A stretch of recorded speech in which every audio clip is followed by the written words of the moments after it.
Now let's talk about financial independence. How to become rich by 40, 35 if you're extra bright, much sooner if you find an opportunity like I did. Let me show you how I did it. Financial independence. First of all, I like the phrase financial independence. Some people are a little bit concerned about using the word becoming rich or becoming wealthy, and I can understand that. I struggled a little bit with this. Is it okay to go for becoming rich, go for becoming wealthy? And maybe that's a bit too strong a word or strong a term. So here's what I've come up with that I think is comfortable for me, and that is how to become financially independent. Now, let me give you my definition of financial independence. Financial independence is the ability to live from the income of your own personal resources. Financial independence. Now it depends on how you want to live. If you need $2,000, $3,000 a month, if you need $4,000 or $5,000 a month, if you need $10,000 a month, some people may need, $100,000 a month. But whatever you would need to live, and you could earn that living from the income of your own personal resources, that's what I call financial freedom, financial independence. And let me show you how to acquire it. If you start at age 15, between ages 15 and 35 is 20 years. And in my personal opinion, based on my own studies and my own experience, 20 years, in my opinion, is enough time to become financially independent. If you're not, you don't live in the wrong country. Probably what's happened is you have the wrong plan. And it's easy to be a nice person with the wrong plan. I found that when I was 25 years old. I was broke at age 25, and I was a nice guy. You would have liked me. But I'm telling you, my plans up until then, especially my financial plan, left me broke. I totally changed it the next 6 years, and I became financially independent. So I know what I'm talking about. It is possible in a reasonable amount of time, 15 to 35, whatever, 20 years time, enough time. You can do it in a much shorter period of time, like I did if you want to. But this is a reasonable enough time. But here's number one. First of all, you got to have the right philosophy. Philosophy is our ability to gather knowledge and sort through it and decide what's valuable. To develop a philosophy about life, a philosophy about our health, a philosophy about our family relationships, a philosophy about economics. And if you develop the right philosophy, that's what helps to set this sail. The right philosophy. Now, let me give you a couple of philosophies to consider. Here's the first one. It's called the philosophy of the poor. And here it is. Poor people usually spend their money and invest what's left. That's the philosophy of the poor. Now, here's the philosophy of the rich. Rich people invest their money and spend what's left. And here's the startling answer. It really doesn't matter what the amount is. What's most important is not the amount. What's really important is the philosophy. So I would ask you to adopt this philosophy of spending after you have invested. Invest first, then spend. Set aside a portion of your income. Wages are okay, but I'm telling you, wages will make you a living. Profits will make you a fortune. So set aside part of your income as capital, called active capital. Any kind of project you can possibly think of, you can possibly come up with. And it doesn't take long to figure out some enterprise that'll start making a profit. Then you must jot this down if you're taking notes. Profits are better than wages. One, you can't usually start wages until you're about 15, 16, but you can make a profit long before you're eligible to start earning wages. And then there's no limit to profits, and they can double and triple and quadruple. There's no limit. It's incredible how fast profits can grow. So profits are better than wages. Wages make you a living. Profits make you a fortune.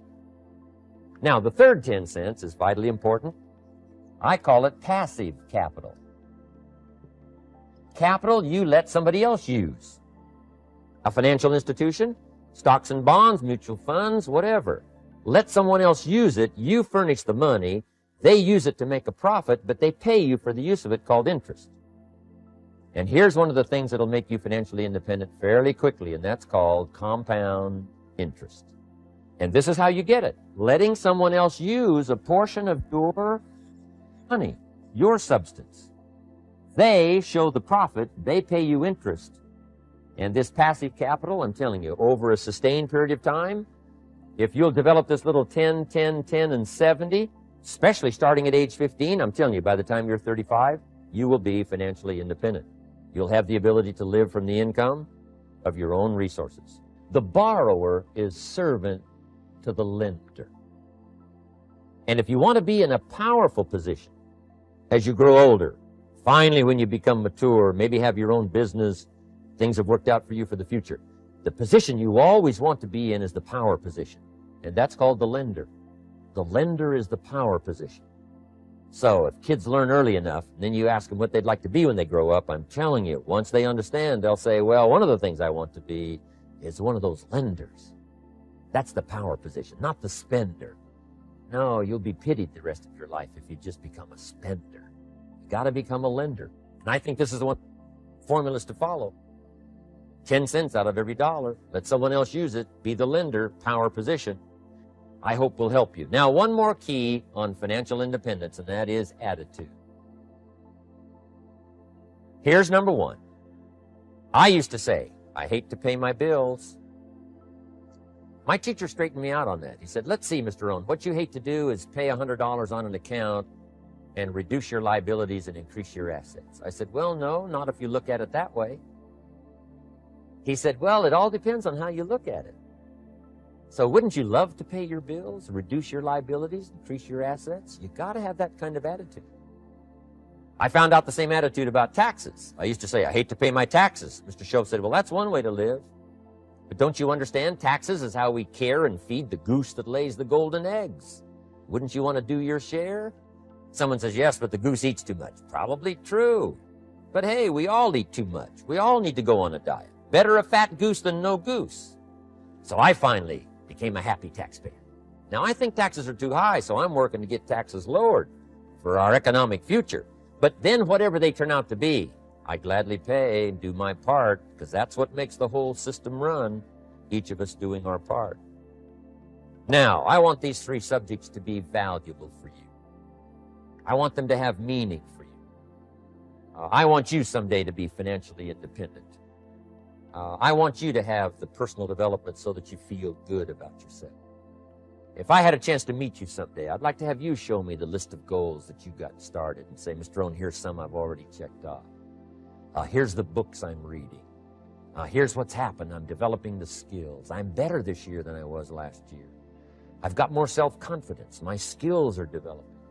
I say to myself, I don't want to live like this anymore. So I promised myself that day it would never happen again.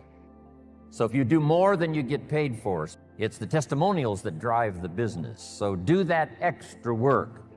The work to sell, yes, but then the work to get somebody to use the product.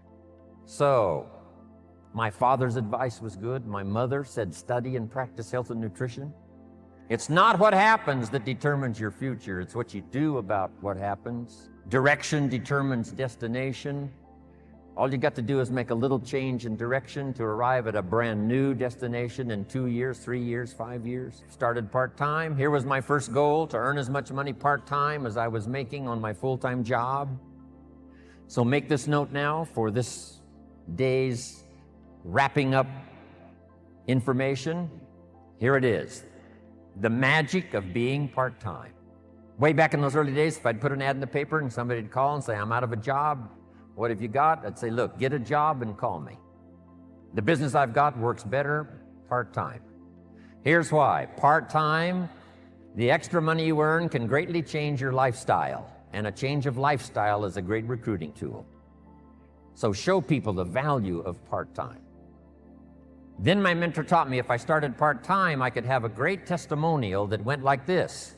I'm working full-time on my job, and I'm now working part-time on my fortune. It's so exciting to go to work part-time on your fortune. Yes, it's fun to make a little extra money. Yes, change your lifestyle. But I developed a whole new philosophy. That's why within less than 6 months, I was making more money part-time than I was making on my full-time job. Here was my next goal, to make twice as much money part-time as I was making on my full-time job. I reached that in less than 1 year. Now I've got an incredible story. I found this unique opportunity. I'm part-time, but I'm making twice as much money part-time as I'm making on my full-time job.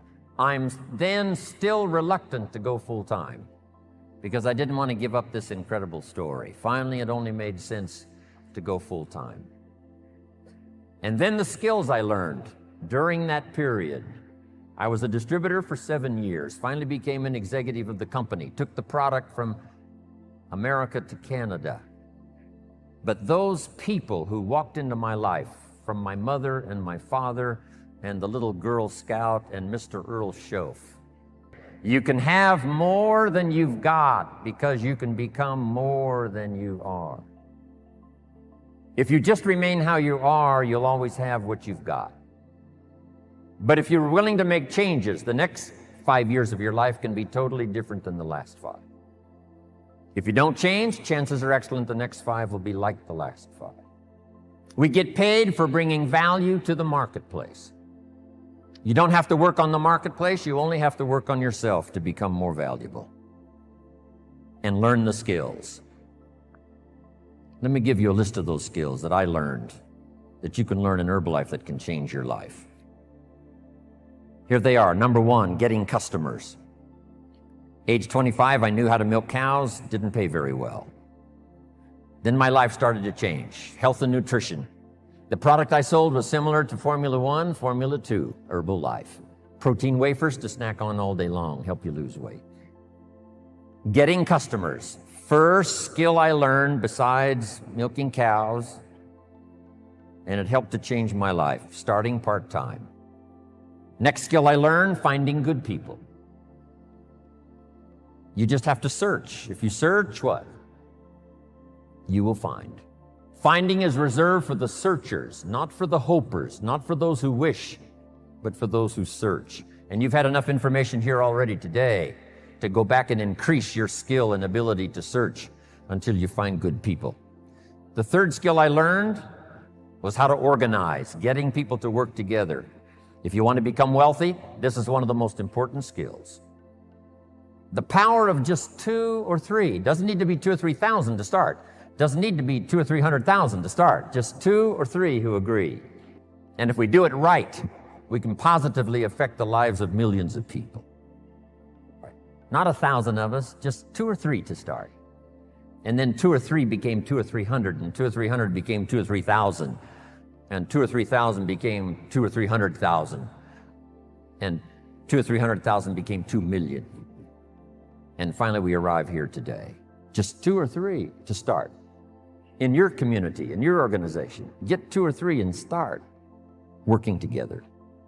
The next key I learned that changed my life, a unique skill called promotion. But here's the secret I learned in promotion. Herbalife takes care of the big steps if you'll take care of the little steps. I learned to reward people for small steps of progress. Herbalife takes care of the big steps. Get team, millionaire team, president's team, chairman's club. But if you'll take care of the little steps, learning to recognize, promote, then here's the key that made me millions. Be so busy giving recognition to others, you really don't need it for yourself. Next, the skill that I learned during those formative years of being a distributor, and that's communication. And it's communication in 3 parts. Here's those 3 parts. Number 1, training, showing somebody how the business works. You've had plenty of that already today. But here's the next one, which I'm trying to do a bit of as we finish here today. And that's called teaching. And I've just used 2 words just to separate the 2. Training, showing somebody how the business works. Teaching is showing somebody how life works. When I met my teacher, Mr. Schoaf, he said to me, Mr. Rohn, show me your current list of goals and let's go over them and talk about them. He said, I've been around a long time. I can probably give you some good advice. And I said to him, I don't have a list. He said, Mr. Rohn, if you don't have a current list of your goals, he said, I can guess your bank balance within a few $100s, which he did. And that got my attention. I said, you mean my bank balance would change if I had a list of goals? He said, drastically. I said, then I'm ready to learn how to set goals. He taught me, and it changed my life, how to set goals. So I'm asking you not only just to be a trainer, I'm asking you to be a teacher. Teach somebody leadership skills. Teach somebody communication skills. So we need life skills and business skills, and you can learn to do both, even if you're fairly new. Here's the most important on communication: learning to inspire. Helping people see themselves better than they are. Helping people see the future. Helping people see not just with their eyes, but help them to see with their mind, insight. Seeing with your eyes we call sight. Seeing with your imagination we call insight. Helping people to see the vision of the future. That's what Mark brought us when he started the company. And those 20 years he was with us, he helped us to see the future. Next, help people to see the possibilities. Describe to them the potential, what's available. Using testimonials. There's so many testimonials now, people that started with nothing. The inspiration of stories, the inspiration of testimonials. It inspired me to spend the rest of my life listening to the testimonials. You know, I've been around Herbalife now 23 years. I'm now looking forward to the next 23. And under personal development, learning the skills, here's what I learned building my own organization. Learn to work with the people who deserve it, not the people who need it. Then here's the next key. Show people how to deserve your time. Work with the people who deserve it, but show them how to deserve your time, your attention, your information. Next, something that helped transform my career in health and nutrition, here it is. You can help 1,000, but you can't carry 3 on your back. Just make that note. You can help 1,000, but you can't carry 3. Well, if you were Anthony Powell, maybe you could carry 2. But I'm telling you, he'd have problems carrying. It's so important to get people to be independent as soon as possible. We call them independent distributors, but it seems like at first they're very dependent. And they are dependent on getting proper information, being properly inspired, helping them to set goals. But as quickly as possible, show them what they can do on their own that will start helping to establish them as a true Herbalife independent distributor. It's a great gift that you can give them. Why not see how valuable you can become to the marketplace and to your friends and to your family? Why not see what you can make of yourself? Why not see how far you can go, how much you can see, how much you can earn, how much you can share? Why not?